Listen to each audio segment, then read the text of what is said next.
MM ರಾಜಿಬಾಯಿ ಸಂಪಾದಕತ್ವದಲ್ಲಿ ಗಡಿನಾಡು ಸಮಾಚಾರ YouTube ಚಾನೆಲ್ಗೆ ಸ್ವಾಗತ. ನಾನು ತ್ರಿವೇಣಿ ಬಡಿಗೆ. ಗಡಿನಾಡು ಸಮಾಚಾರಕ್ಕೆ ಸ್ವಾಗತ. ನಾನು ನಿಮ್ಮ ಎಂಎಂ ರಾಜಿಬಾಯಿ. ಮಲಪ್ರಭಾ ಸಹಕಾರಿ ಸಕ್ಕರೆ ಕಾರ್ಖಾನೆಯಲ್ಲಿ ದಶಕಗಳಿಂದ ನಡೆಯುತ್ತಿರುವ ಬ್ರಹ್ಮಾಂಡ ಭ್ರಷ್ಟಾಚಾರದ ವಿರುದ್ಧ ಕರ್ನಾಟಕ ರಾಜ್ಯ ರೈತ ಸಂಘಗಳ ಒಕ್ಕೂಟ ತೊಡೆತಟ್ಟಿದೆ. ಭ್ರಷ್ಟರ ಕೈಗೆ ಕೊಳ ತೊಡಿಸಲು ನಿರಂತರ ಅಹೋರಾತ್ರಿ ಧರಣಿ ನಡೆಸಿ ಸಿಬಿಐ ತನಿಖೆಗೆ ಒತ್ತಾಯಿಸಿದೆ. ಈ ಭಾಗದ ರೈತರ ಪಾಲಿನ ಸಂಜೀವಿನಿ ಜೀವನಾಡಿಯಾದ ಮಲಪ್ರಭಾ ಸಹಕಾರಿ ಸಕ್ಕರೆ ಕಾರ್ಖಾನೆ ಅವಸಾನದ ಅಂಚಿನಲ್ಲಿದ್ದು, ಅಲ್ಲಿ ಆಯ್ಕೆಯಾಗುವ ನಿರ್ದೇಶಕ ಮಂಡಳಿಯ ಬೇಜವಾಬ್ದಾರಿತನದಿಂದಾಗಿ ಕಾರ್ಖಾನೆಯ ಎಂಡಿಗಳು ಸಾಕಷ್ಟು ಹಣ ಲೂಟಿ ಮಾಡಿದ್ದು ಮೇಲ್ನೋಟಕ್ಕೆ ಕಂಡುಬರುತ್ತಿದೆ. ಇದರಿಂದಾಗಿ ಕಾರ್ಖಾನೆ ಸಾಲದ ಸುಳಿಯಲ್ಲಿ ಸಿಕ್ಕು ಹಾಕಿಕೊಂಡಿದ್ದು, ಸಹಕಾರಿ ಸಕ್ಕರೆ ಕಾರ್ಖಾನೆ ರೈತರಿಗೆ ಲಾಭವಾಗುವ ಬದಲು ನಷ್ಟದ ಹಾದಿಯನ್ನು ತೋರುತ್ತಿದೆ. ಇದನ್ನು ಸರಿಪಡಿಸಲು ಹಲವು ರೈತ ಸಂಘಟನೆಗಳು ಹೋರಾಟ ಮಾಡಿದರೂ ಪ್ರಯೋಜನವಾಗಿಲ್ಲ.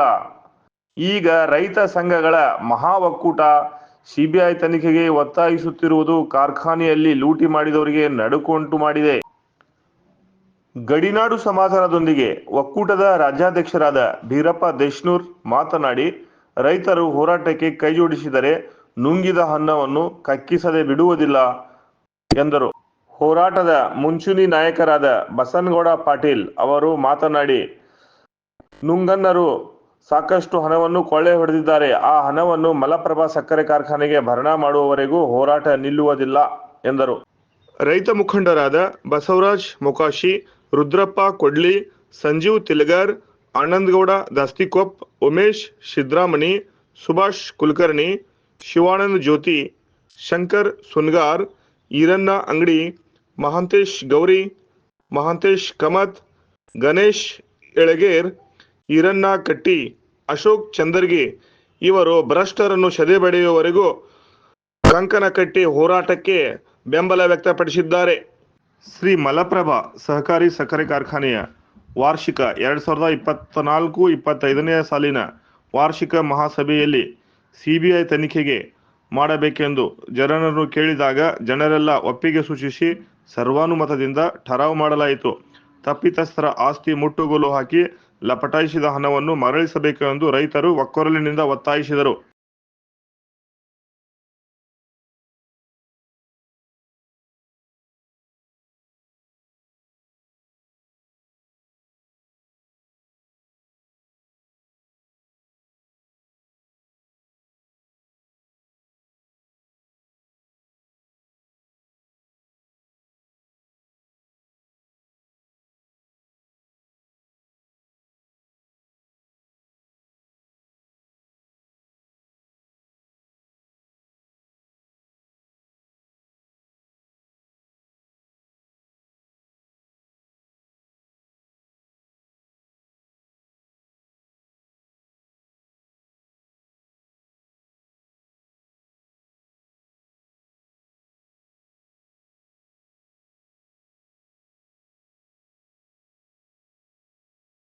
ನೀವು ಲೋಕಾಯುಕ್ತಕ್ಕೆ ಒಂದು ಒಕ್ಕಣಿಕೆ ಕೊಡ್ರಿ, ಇದನ್ನ ರೆಸಲ್ಯೂಷನ್ ಪಾಸ್ ಮಾಡಿ ನೀವು ದಯಮಾಡಿ ಈ ಎಲ್ಲರೂ ರೈತರಿಗೆ ಇನ್ನು ಮುಂಬರೋ ದಿನದಾಗ ಅನ್ನ ಹಾಕುವಂಥ ಬಂಡ್ಯಮ್ಮ ಇವ್ರಿಗೆ ಶಕ್ತಿ ಕೊಡ್ಲಿ ಅಂತೇಳಿ ಬೇಡ್ಕೊಂಡ ಇವು ಉಳಿಕಿದ ಹಳಿ ಡೈಲಾಗ್ ನಮ್ಗೆ ಹೊಡಿಬೇಡ್ರಿ, ನಮ್ಗೆ ತಡ್ಕೊಳ್ಳೋ ಸೀಮಿತನೇ ಇಲ್ಲ ನಮ್ಗೆ. ಹೊಸಾದ ಏನಾರು ಹೇಳ್ರಿ ನೀವು, ನಮಗೆ ಪೂರಕವಾಗುವಂಥದ್ದು ರೈತರಿಗೆ. ಯಾಕಂದ್ರೆ ನಿಮ್ಮ ಆಡಿಯೋಗಳು ಸಪೋಸ್ ಅಲ್ಲಿ ಏನಾರು ಹಚ್ಚಿಟ್ಟಿದ್ದಾರ ಈ ಇವರ ಸದಸ್ಯರು ಯಾರು ಕೈಯಾಗ ಕಲ್ಲು ತಗೊಂಡ್ ನಿಲ್ಬೇಕಾಗತ್ತ. ಯಾಕಂದ್ರೆ ಅಧಿಕಾರಿಗಳು ಅದಾರ ಇಲ್ಲ, ನಾವು ಕಾನೂನು ಕೈ ತಗೊಳ್ಳೋರಲ್ಲ. ಕಿತ್ತೂರು ಭಾಗದ ರೈತರದವು ಶಾಂತಿ ಮೂರ್ತಿ ಸ್ಥಾಪನೆ ಮಾಡುವಂಥವ್ರು ನಾವು. ಶಾಂತಿ ದೂತರವಾಗಿ ನಿಮ್ಮನ್ನ ನ್ಯಾಯಬದ್ಧವಾಗಿ ಕೇಳತ್ತವು. ನಿಮ್ಗೆ ಫಸ್ಟ್ಗನೆ ಹೇಳಿ, ನಾವು ಯಾರು ಇನ್ವಾಲ್ವ್ ಅದವೋ ಇಲ್ಲೋ ಅನ್ನೋದು, ನಾವು ಫಸ್ಟ್ ಅದವೋ ಇಲ್ಲೋ ಅನ್ನೋದನ್ನ ಕೈ ಎತ್ತಿ ಹೇಳ್ರಪ್ಪ ಅಂತಂದು. ಯಾರು ಒಬ್ರ ಐತ್ರಿ ಎತ್ತಾಕ ನಾವು ರೆಡಿನ ಇದ್ದೀವಿ. ಯಾರು ಒಬ್ರ ಐತ್ರಿ ನಾವು ಎತ್ತಾಕ ರೆಡಿನ ಇದೀವು. 6 ದಿವಸದಿಂದ ಸ್ಟ್ರೈಕ್ ಮಾಡೋರಿಗೆ ನಾವು ಹೇಳಿದೆವು. ಅವ್ರ ಮುಂಬಾಲಿ ಪ್ರತಿಯೊಂದು ವಿಷಯಗಳು ತಿಳಿಸಿದೆವು. ನಂದೊಂದು ಸಭೆ ಈಗ ನೀವು ಹೇಳ್ರಿ.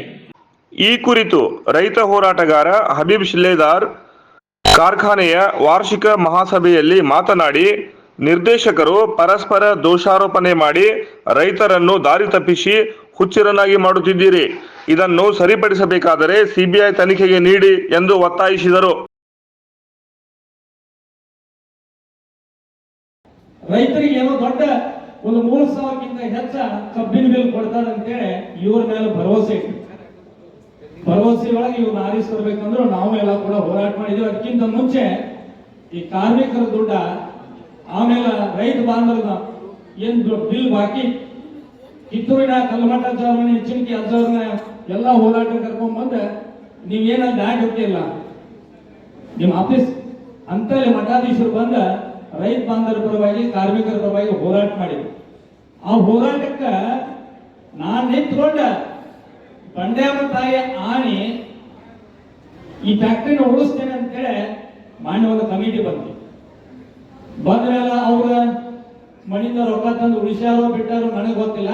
ಆದ್ರೆ ನಾನು ಇವತ್ತು ಅಡಾವಿ ಪತ್ರಿಕೆಯನ್ನು ನಾನು ನೋಡಿದಾಗ ಒಬ್ಬರ ಮೇಲೆ ಒಬ್ಬರು ನೀವು ಬರೀ ಆರೋಪ ಮಾಡಕತ್ತೀರಿ. ನೀವು ರೈಟಿಂಗ್ ಮೇಲೆ ಆರೋಪ ಮಾಡಿದ್ದೀರಿ, ಇಂಥವ್ರು ಹಿಂದಿನ ಬಳಿ ಹಿಂಗ್ ಮಾಡಿದ್ರು, ಬೆಳಕು ಸೊಸೈಟಿ ಕಟ್ಟಿದ್ರು, ಇಷ್ಟು ಕೋಟಿ ಅವ್ಯವಹಾರ ಅಂತೇಳಿ ಅವ್ರ ಮೇಲೆ ನೀವು ಮಾಡ್ತೀರಿ. ನಿಮ್ಮ ಮೇಲೆ ಪ್ರೆಸ್ ಮೀಟ್ ಮಾಡಿ ಅವ್ರು ಮಾಡಕತ್ತ. ಇವರೆಲ್ಲ ಡೈರೆಕ್ಟರ್ಗಳು ಕೂಡ ಇವ್ರನ್ನ ಅಧ್ಯಕ್ಷನ ಯಾಕೆ ಹೊರಗೆ ಹಾಕಿರ ಅನ್ನೋದನ್ನ ನಮಗ್ ಪ್ರಶ್ನೆ ಹುಟ್ಟಾಗ ಈಗ ಎಲ್ಲಾ ನೀವು ಆರೋಪ ಮಾಡಿದ್ಮೇಲೆ ರೈತ ಬಾಂಧವರು ಧರಣಿ ಕುಂತು ಇವತ್ತು ಹೋರಾಟ ಯಾಕೆ ಮಾಡಿದ್ರು ಅಂತಂದ್ರ ರೈತರನ್ನ ಕಟ್ಟಿದಂತ ಈ ಫ್ಯಾಕ್ಟ್ರಿ ಬೇರೆದಾಗ ಯಾರ ರಾಜಕಾರಣಿಗಳು ಕಟ್ಟಿಲ್ಲ, ರಾಜಕಾರಣಿಗಳು ಈ ಫ್ಯಾಕ್ಟ್ರಿ ತಯಾರಾಗ್ಯಾರ. ಅಂತ ಫ್ಯಾಕ್ಟ್ರಿನ ಅದು ಏನಿ ನಮ್ಮ ತೋಟದಾಗಿರುವಂತ ಒಂದು ಫ್ಯಾಕ್ಟ್ರಿ ನಾವು ಉಳಿಸ್ಬೇಕು ಅಂತೇಳಿ ಹೋರಾಟ ಮಾಡತ್ತಿದ್ರಲ್ಲ. ಈಗ ಅವ್ರು ನೀವು ಹೇಳಿದ್ರೆ ಜನರಲ್ ಓಡಿ ಒಳಗೆ ಇವತ್ತು ಸಿಬಿಐ ತನಿಖೆ ಕೊಡೋನು, ನೀವು ಕಳ್ರ ಅಂತ ಹೇಳ್ತಾರ, ಇವರು ಕಳ್ರ ಅಂತ ಹೇಳ್ತಾರ, ಅವ್ರು ಕಳ್ರ ಅಂತ ನೀವ್ ಹೇಳಾಗ್ತೀರಿ. ನಾವು ನ್ಯಾಯ ಯಾರಂತ ಕೇಳೋದು, ಯಾರಂತ ಸಿಬಿಐಗೆ ನಾವು ಹೋಗೋದು ಯಾರು? ನೀವು MD ಸಾಹೇಬ್ರ ಹಾಗೆ ನೀವು ಒಂದು ಅಡಾವಿ ಪತ್ರಿಕೆಗಳು ಕೊಟ್ಟಿದ್ದೀರಿ. ಏನ್ ಕೊಟ್ಟಿದ್ದೀರಿ? ಅವ್ರು ತಪ್ಪು ಮಾಡ್ಯಾರ ಕೊಟ್ಟಿದ್ದೀರಿ. ಯಾಕೆ ಸಾಹೇಬ್ರ ನೀವೇ ಯಾಕೆ ಸಿಬಿಐ ಹೋಗ್ಬೇಕಾಯ್ತು? ಇಲ್ಲಿ ನಾವು ಕೊಡೋಕ್ಕಿಂತ ಮೊದಲ ನೀವು ಯಾಕೆ ಸಿಬಿಐ ಹೋಗ್ಬೇಕಾಯ್ತು? ಸಿಬಿಐ ಮಾಡಿದ್ರೆ ನೀವು ಹೋಗಿ FIR ಮಾಡ್ಬೇಕಾಯ್ತಲ್ಲ. ಈಗ ಯಾರ ಮೇಲೆ ಭರವಸೆ ಇದ್ರು ಹೇಳಿ? ನ್ಯಾಯ ಕುಂದಾರ ಮೇಲೆ ಭರವಸೆ ಇಡನು, MD ಸಾಹೇಬ್ರ ಮೇಲೆ ಭರವಸೆ ಇಡನು, ಹಿಂದಿರಂತ ಹುಲಿಕಟ್ಟಿ MD ಸಾಹೇಬ್ರ ಮೇಲೆ ಭರವಸೆ ಇಡನು, ಏನ್ ಈ ಮಾಜಿ ಅಧ್ಯಕ್ಷರ ಮೇಲೆ ಭರವಸೆ ಇಡನು, ಏನ್ ಹಾಲಿ ಅಧ್ಯಕ್ಷರು ಇವತ್ತು ಇಲ್ಲಲ್ಲ ಅವ್ರ ಮೇಲೆ ಭರವಸೆ ಇಡನು? ಒಂದ್ ಮಿನಿಟ್ ನಮಗ್ ನ್ಯಾಯ ಬೇಕಾಗಿತ್ತಲ್ಲ. ನ್ಯಾಯ ಕೇಳಕ್ಕೆ ಬಂದಿದ್ದೇವು, ಕುಂತಿದ್ದೇವೆ. ನಮಗ್ ನ್ಯಾಯ ಕೊಡೋರು ಯಾರು ಅಂತ ಹೇಳಿ ಈಗ ಇವರೆಲ್ಲ ಜಗಳ ಮಾಡೋದು ಇದನ್ನು ನೋಡಿದ್ರೆ ನಮಗೆ ಏನಾಗತ್ತ ಅಂತಂದ್ರೆ ಏನ್ ಈ ಫ್ಯಾಕ್ಟ್ರಿನೋ ಆಡಳಿತ ಮಂಡಳಿನೋ ಏನ್ ಇವರೊಬ್ರು ತಿಳುವಳಿಕೆ ಇರ್ತಾರೆ, ಒಬ್ಬರ ಮೇಲೆ ಒಬ್ರು ಹಾಕಿ ನಮ್ಮ ರೈತರನ್ನ ಯಾಕೆ ನಾಶ ಮಾಡತ್ತಾರ ಅನ್ನೋದನ್ನ ಬಂದದ್ದು. ಹಿಂದಿನ ಒಂದು ಜನರಲ್ ಬೋರ್ಡಿದೊಳಗ ನೀವು ಕರಾವಳಿ ಮಾಡ್ಕೊಂಡಿದ್ವಿ. ಆ ಕರಾವಳೆಲ್ಲ ಇಡೇರ್ದಾವ. ಈಗ ಕರಾವ್ ಮಾಡ್ತೀರಿ, ಕರಾವ್ ಒಂದೇ ಐತಿ, ಎಲ್ಲಾರು ಹೇಳಿದ್ ಒಂದ. ಏನ್ ಅವ್ಯವಹಾರ ಆಗೈತಿಲ್ಲ, ಈಗ ಅವ್ರ ಮೇಲೂ ನೀವು ಆರೋಪ ಮಾಡಿದಿರಿ, ನಿಮ್ ಮೇಲೂ ಆರೋಪ ಮಾಡಿದಿರಿ, ಒಟ್ಟರು ಹೆಸರು ಮೇಲೆ ಯಾರ್ಯಾರ ಮೇಲೆ ಆರೋಪ ಮಾಡಿದಾರಲ್ಲ, ದಾಖಲೆ ಸಮೇತವಾಗಿ ಇವರೆಲ್ಲರ ಮೇಲೂ ಸಿಬಿಐ ಎನ್ಕ್ವೈರಿ ಯಾವ್ದ್ರೆ ಈ ಫ್ಯಾಕ್ಟ್ರಿ ನಡೆದಿದ್ದು ನಡೆಯಕ್ ಸಾಧ್ಯ. ಸುಳ್ಳ ಏನಾಗತ್ತಂತಂದ್ರೆ ಈ ಕಾಟಾಚಾರಕ್ಕೆ ಪಾಪ ಅವ್ರು ಒದರಾಡ್ತಾರೆ, ಇನ್ನೊಂದ್ 2 ತಾಸು ಕೊಂಡಿರ್ತಾರ, ಹೋಗ್ತಾರ, ಮುಗೀತು ಇಲ್ಲಿಗ. ಈಗ ಅವ್ರು 3,000 ಕೊಡಕ್ ರೊಕ್ಕ ಆಗತ್ತಿಲ್ಲ ಅಂತಂದ್ರೆ ಬಸವನಗೌಡರು ಹೇಳಿದ್ರು, ನೀವು ಇಳುವರಿನ ಕಡಿಮೆ ತೋರ್ಸತ್ತೇವೆ. ನಾವು ಕಬ್ಬಿಂದು ಏನ್ ತೋರಿಸ್ರಿ? 11 ಮೇಲೆ ಬರ್ತಿತ್ತು ನಮ್ದು. ನೀವು 9 ತೋರ್ಸಾತೀರಿ. ಹೆಚ್ಚುವರಿ ಸಕ್ಕರೆ ಎಲ್ಲಿ ಉಂಟು? ಇಂದ ಹಲಗಿ ಸಾಹೇಬ್ ತಹಸೀಲ್ದಾರ್ ಸಾಹೇಬ್ ಇದ್ದಾಗ 8 ಗಾಡಿ ಕಿತ್ತೂರು ಸರ್ಕಲ್ ಆಗಿ ಹಿಡಿದ್ರು ಟ್ರಕ್. ಅವ್ 8 ಸರ್ಕಲ್ 8 ಗಾಡಿ ಹಿಡಿದಿದ್ದು ಆ ಸಕ್ಕರೆ ಎಲ್ಲಿ ಹೋಗ್ತು? ಅವ್ರ ಮೇಲೆ ಕಂಪ್ಲೇಂಟ್ ಆದಂತ ಎನ್ಕ್ವೈರಿ ಹಾಕಿ ಮುಂದೆ ಏನಾಗ್ತದ ರಿಪೋರ್ಟ್? ಎಲ್ಲಿ ಅಂದ್ರೆ ಸಕ್ಕರೆ ಎಲ್ಲಿ ಹೋಗ್ತು? ಕಳ್ತನ ಮಾಡಿದಾರೆ ಅವರು. ಆ ಸಕ್ಕರೆ ಯಾಕೆ ಅವರು ತಹಸೀಲ್ದಾರ್ ಸಾಹೇಬ್ ಯಾಕೆ ಅವರು ಜೈಲು ಬಾದ್ ಹೋಗ್ತದನ? ಅವ್ರು ಏನ್ ರೈತ ಬಾಂಧವರಿಗೆ ಅವ್ರಿಗೆ ನ್ಯಾಯ ಕೊಡಿಸ್ಬೇಕಾಯ್ತು, ನ್ಯಾಯ ಕೊಡ್ಸಕ್ ಹೋಗ್ಬೇಡಿ. ಆಗ್ಲಿಲ್ಲ. ನಾವೇ ಹೇಳಿದ್ವಿ ಕಿತ್ತೂರು ಸರ್ಕಲ್ ಸಾಹೇಬ್ರ ನಮ್ ಭಾಗದವ್ರು ಏನೋ ಒಂದು ಪುಣ್ಯಕ್ಕೆ ನಮ್ ಕಿತ್ತೂರು ನಾಡಿನಾಗ ಬಂದಿದ್ದೇವೆ. ಆ ರೈತರದ್ದು ಏನೈತಲ್ಲ, ನೀವು 8 ಲಾರಿ ಏನು ಸೀಸ್ ಮಾಡಿದಿರಲ್ಲ, ಸೀಸ್ ಮಾಡಿದ್ದನ್ನ ಏನನ್ನೋದು ಹೇಳ್ರಿ ಅಂತ ಕೇಳಿದ್ವಿ. ಅಲ್ಲಿ ಸೀಸ್ ಮಾಡಿದ್ರಂತ, ಎಲ್ಲ ತಂದು ನಿಲ್ಲಿಸಿದ್ರಂತ, ಅದನ್ನ ಹೋಗಿ ವರದಿ AC ಸಾಹೇಬ್ರಿಗೆ ಕೊಟ್ರಂತ, AC ಸಾಹೇಬ್ರು DC ಸಾಹೇಬ್ರಿಗೆ ಕೊಟ್ರಂತ. ಮುಂದೆ ಏನಾದ ಸಾಹೇಬ್ರ ಅದ ನಮಗದ್ ಮಾಹಿತಿ ಬೇಕಾಗಿತ್ತು. ಅದ್ರ ಫಸ್ಟ್ ಹೋರಾಟ ಪ್ರೆಸ್ ಮೀಟ್ ಮಾಡಿದವ ನಾನದೇ. ಅದರ ಹೋರಾಟ ಫಸ್ಟ್ ನಾನು ಮಾಡಿದವನೇನೆ. ಆ 8 ಲಾರಿ ಏನು ಸೀಸ್ ಮಾಡಿದ್ರಲ್ಲ, ಸೀಸ್ ಮಾಡಿದ್ರ ಸಕ್ರಿ ಎಲ್ಲಿ ಹೋತು ಅದ್ರ ರಿಪೋರ್ಟ್ 1 ವರ್ಷ ಆಗೈತಿ. 1 ವರ್ಷ ಆದ್ರೆ ನೀನು ಬಂದಿಲ್ಲ ಅಂತಂದ್ರೆ ಇಷ್ಟೇನ 50 ಕೋಟಿ 60 ಕೋಟಿ ಹೊಡೆದಂಗೆ ನೆನಾತಿಲ್ಲ, ಇದ್ರ ವರದಿ ಬರೋದು ಯಾವಾಗ?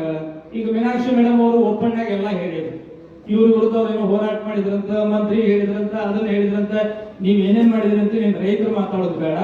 ಈಗ ನೀವು ಒಬ್ಬರ ಮೇಲೆ ಒಬ್ರು ಏನೇನ್ ಮಾಡತ್ತೀರಿ, ನಿಮ್ಮ ಮಂತ್ರಿಗೆ ಏನು ದಾಖಲಾತಿಗಳದಾವಲ್ಲ ಅದನ್ನ ಒಬ್ಬೊಬ್ಬರನ್ನ ಎತ್ಕೊಂಡು ನೀವು ಬಹಿರಂಗ ಪಡಿಸಿ ಇನ್ನು ನಿಮ್ಮ ಮೇಲೆ ನೀವು ಆರೋಪ ಮಾಡ್ಕೊಳ್ತೀರೋ, ನಿಮ್ಮ ಮೇಲೆ ಆರೋಪ ಬಂದಿದ್ದನ್ನ ಅದನ್ನ ಇನ್ನೊಬ್ಬರ ಮೇಲೆ ಆರೋಪ ಮಾಡತ್ತೀರೋ, ಏನ್ ಎಲ್ಲಾರು ಕೂಡಿ ನಮ್ಮ ರೈತರನ್ನ ಹುಚ್ಚು ಮಾಡತ್ತೀರೋ ಅನ್ನೋದನ್ನ ನೀವೇ ಹೇಳ್ಬೇಕು. ಯಾಕಂದ್ರೆ ಎಂ.ಡಿ. ಸಾಹೇಬ್ರು ಬಂದಾರಿ, ಈಗ ಅರ್ಧೋಡಿ ಬಂದಾರ ಎಂ.ಡಿ. ಸಾಹೇಬ್ರು. ಹಿಂದಿನ ಈಗಂತಾರ ಅವರನ್ನ ಫ್ಯಾಕ್ಟರಿ ಉಳ್ಸಾಕ್ ಬಂದಿರಂತಾರ. ಈ ಎಂ.ಡಿ. ಸಾಹೇಬ್ ಏನಂತಾರೋ, ಇಲ್ಲ ಇವರು ಒಬ್ಬರಂತೆ ಕಿಂತ ಕೆಲಸ ಮಾಡಿದವರು, ಇವ್ರು ಇದನ್ನೆಲ್ಲ ಫ್ಯಾಕ್ಟರಿ ಬಂದ್ ಮಾಡಿ ಇದನ್ನ ಖಾಸಗಿ ತರುವಾಕ ಈ ಎಂ.ಡಿ. ಸಾಹೇಬ್ರು ನೇಮಿಸ್ಯಾರ ಅಂತ ಹೇಳಿ ಹಿಂಗೂ ಮಾತಾಡಕತ್ತಾರೆ. ಅದಕ್ಕೆ ನಮಗೇನ್ ಬೇಕಾಯ್ತು ಅಂತಂದ್ರ ಯಾವ್ದು ಕರೆ ಯಾವ್ದು ಸುಳ್ಳು, ಅಥವಾ ಎಂ.ಡಿ. ಸಾಹೇಬ್ರು ನೀವು ಈ ಭಾಗದ ರೈತರು ಉಳ್ಸಾಕ್ ಬಂದಿರೋ, ಅಥವಾ ಇವನ್ನೆಲ್ಲ ಅವ್ರ ವ್ಯವಹಾರ ಮಾಡಿ ಸರ್ಕಾರಕ್ಕೆ ತಿಳಿಸಿ ಈ ಫ್ಯಾಕ್ಟರಿ ಬಂದ್ ಮಾಡಿ ಏನು ನೀವು ಯಾರಿಗಾರ ಲೀಸ್ ಕೊಡಿಸ್ಬೇಕು ನೀವು ಬಂದಿದ್ದೀರೋ ಅನ್ನೋದು ನಮಗೆಲ್ಲ ನಿಮ್ಮ ಮಾಹಿತಿಯನ್ನು ನೀಡಿದ್ದಾದ್ರೆ ಇನ್ನು ಏನ್ ಮಾಡ್ರಿ, ಯಾರು ನೆಲಗಳಿ ಮಾಡೋವ್ರ ಕಡೆ ನಮ್ಮ ಮಾಹಿತಿ ಕೊಡ್ರಿ. ಫಸ್ಟ್ ಅಧ್ಯಕ್ಷರು ಕೊಡ್ರಿ, ವೇದಿಕೆ ಮೇಲೆ ನಿಂದ್ರಿ, ನಿಂತ ನಿಮ್ಮ ಅಧ್ಯಕ್ಷ ಆದ್ರಿ, ನೀವು ವಚನ ಏನ್ ಕೊಟ್ರಿ, ವಚನ ಕೊಟ್ಟ ಮೇಲೆ ವಚನ ಪ್ರಕಾರ ಯಾಕೆ ನಡ್ಕೊಳ್ಳಿಲ್ಲ, ನಡ್ಕೊಂಡಿದ್ದಕ್ಕೆ ನಿಮ್ಮ ಅಲ್ಲಿ ಉಳಿದ ಮೇಲೆ ನಿಮ್ಮನ್ನ ಯಾಕೆ ಅವ್ರು ಹೊರಗೆ ಹಾಕಿದ್ರು, ಮುಂದೆ ಏನಾದ್ರು ಕತಿ ನಿಮಗೆ ಏನ್ ಅನ್ಯಾಯ ಆಯ್ತು, ರೈತರ ಮೇಲೆ ಭರೋಸೆ ಇಟ್ಟು ನೀವು ಏನ್ ಅನ್ಯಾಯ ಆಯ್ತು ಅಂತ ನೀವ್ ಹೇಳಿ. ನೀವಿದ್ದವ್ರು ಏನ್ ಹೇಳಿ, ನೀವು ಏನೇನು ಆರೋಪ ಮಾಡಿದಿರಲ್ಲ, ಆಡಿಯೋಗಳು ನೋಡಿದೇವೆ, ನಿಮ್ ವಿಡಿಯೋಗಳು ನೋಡಿದೇವೆ, ನಿಮ್ ನಿಜವಾಗಿ ನಿಮ್ಮಂತೆ ಆರೋಪಗಳು ಸಾಬೀತಿತ್ತಂದ್ರ ನಿಮ್ಮಂತೆ ದಾಖಲಾತಿಗಳು ಹೆಂಗೆ ಇವತ್ತು ರೈತ ಬಾಂಧವರೆಲ್ಲ ದಾಖಲಾತಿಗಳು ಹಿಡ್ಕೊಂಡೆ ಇವತ್ತು ಹೋರಾಟ ಮಾಡತ್ತಾರಲ್ಲ, ಹಂಗ ದಾಖಲಾತಿಗಳು ನಿಮ್ಮಂತೆ ಇದ್ರೆ ಒಬ್ಬೊಬ್ಬರ ನಿಜವಾಗಿ ಹೇಳಿ. ಯಾಕಂದ್ರೆ ನಿಮ್ಮ ಮೇಲೆ ಅಪಾರವಾದ ಭರವಸೆ ಇಟ್ಟ ಇಷ್ಟೆಲ್ಲ ರೈತರು ನಿಮ್ಮ ಹಾಲಿ ಕುಣಿಸ್ಯಾರ.